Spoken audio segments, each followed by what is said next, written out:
What do you even mean that you don't even like this kind of music? Beethoven is awesome. Dear Tim and Moby, is Beethoven the best composer who ever lived? From Alice. Good question. Well, most people think he's one of the best, and he is definitely the most talented. Ludwig van Beethoven was born in Bonn, Germany in December of 1770. And from early on, it was clear that he was really gifted. His father used to put him on the bed in the middle of the night to perform for him and his friends when they came home from bars. When he was a young man, he moved to Vienna, Austria to study under the composer Joseph Haydn. By his mid-20s, Beethoven had already known a world pianist and composer. Lots of people use the term classical to talk about any music played by orchestras and symphonies in the Western world. But not all classical music is the same. Composers working in different time periods produced music that sounded different. Now this is going to sound confusing, but one period of classical music was called the classical period, and it lasted from about 1730 to 1820. Yeah, Yeah, you you think think they they could could have have called called it it something else, like like anything anything else. else. Well, anyway, Beethoven began his career by composing in the style of the classical period. Music from this period was based on the principles of simplicity, balance, and proportion. Beethoven's Moonlight Sonata is a really famous piece from this era. Yeah, you can hear that it's balanced and kind of calm sounding.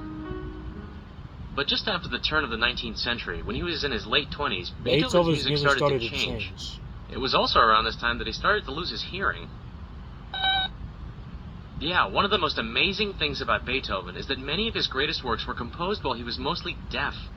In fact, many scholars think that the magnificent works he composed were inspired by his struggle with deafness. Well, like his awesome Fifth Symphony. You probably recognize the opening.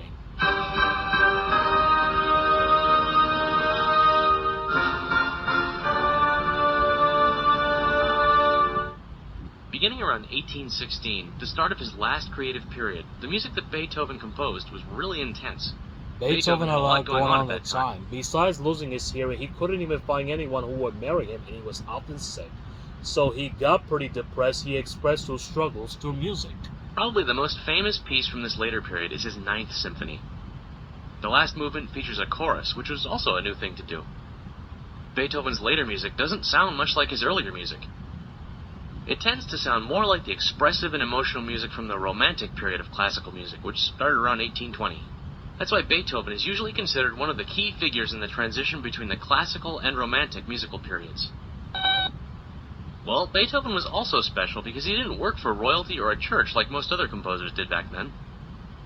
He made money from teaching, performing, and selling his music, but he also received money from wealthy people who just really liked his work. Beethoven was immensely popular during his life, and after his death in 1827, 20,000 people followed his casket through the streets of Vienna. I mean, it's hard to say who the greatest composer of all time is, but odds are that Beethoven comes out near the top.